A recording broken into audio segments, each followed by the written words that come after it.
Hey, what's up, everybody? I hope you had a great weekend. Thanks for joining us on the Daily Drive.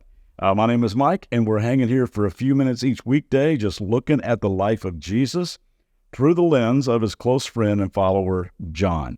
And the Gospel of John is such an amazing read, and it's a great way for you and me to kick off the new year. I'm learning that if you get to know Jesus, you get to know life. There's no one like him. And I've been praying that we all would get to know him a little better and become a little more like him every day. Now, like we said last week, John is not as interested in chronology as like Luke's gospel. It's almost like he's painting a picture of the greatness of Jesus by recounting mind-blowing events and encounters.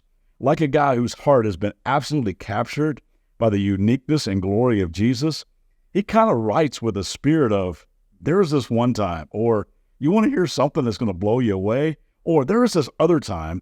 John focuses on these miracles, these signs that Jesus performed that validated just who he was and where he had come from and what he was about. So chapter 2 opens with one of those times. It's the first of many miracles that Jesus does.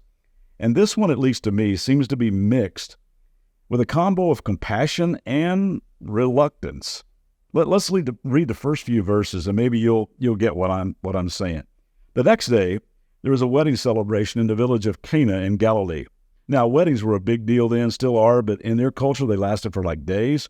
We have 3 kids, and their weddings were such a highlight of my life, so much fun, and they married incredible people who we love as our own kids. But I can remember thinking through all the preparations and planning. You know what? My job as a dad, kind of stay out of this and occasionally ask, how much? The weddings back in Jesus' day were these huge extended celebrations that provided the groom a chance to demonstrate that he had the means to take care of a family. So Jesus and his followers were there at this wedding, and then it adds that Jesus' mother was there as well. All of them had been invited, and the wine supply runs out. And that would be extremely embarrassing. So as all moms tend to do, she wants no one to feel embarrassed or talked about, especially during her wedding. And if she had been a Southern mom, she would have started with, oh, bless their heart. Bless their heart. They ran out of wine. Somebody needs to do something. And she turns toward her son, I'm sure with that do something look that moms can give, and tells them they have no more wine. Jesus responds, and I think he tenderly and gently whispers, dear woman, that's not our problem. My time has not yet come. Now, a couple of things in here. First of all, he doesn't call her mom. And in that day, it was not seen as disrespectful to not address her like that. If I had called my mom woman, my dad would have worn me out. But in not addressing her in the way he had in the past, perhaps Jesus wanted to emphasize that now, at the beginning of his public ministry, their relationship would have to look a little different in the days ahead. And he tells her, my time has not yet come. John uses this phrase, my time, or his time, throughout the gospel in reference to the time God's plan would be fulfilled by Jesus, laying down his life as the Lamb of God, the one who takes away the sins of the world. So it seems like Jesus is saying, if I do this, the countdown for my time starts now.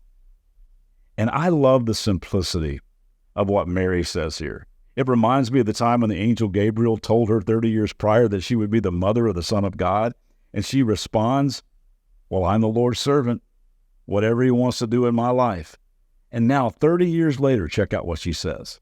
But his mother told the servants, verse 5, do whatever he tells you. There's no pushback here. There's no arguing. No, I told you that you need to do something here. None of that stuff. And I think it's just so cool that Mary saw Jesus not just as her boy, but as her Lord. She was a follower of his. And she says, just do whatever he tells you. He knows what's best. His thoughts are higher. His ways are better. His timing is perfect. He is the Lord.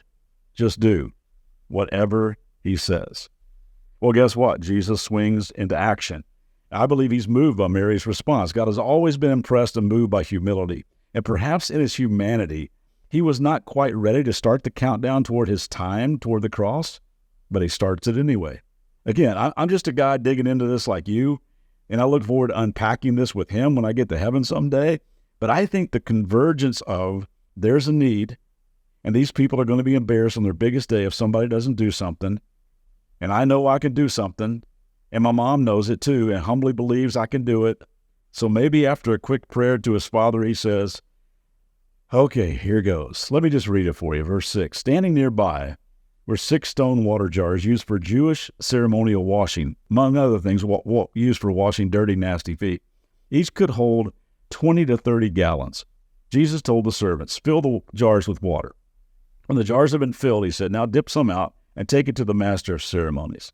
So the servants followed his instruction. Now, I'm sure there's so much more swirling in the minds of those servants than those 6 words suggest. They didn't know what they'd be serving up from those pots. They were well aware that once the host tasted it, they could be humiliated. They could be fired. But demonstrating the same kind of humble faith as his mom, the servants followed his instructions. When the master of the ceremony, their boss, the one in charge of the party, tasted the water that was now wine, not knowing where it had come from. Now, of course, the servants knew where it had come from. He called the bridegroom over.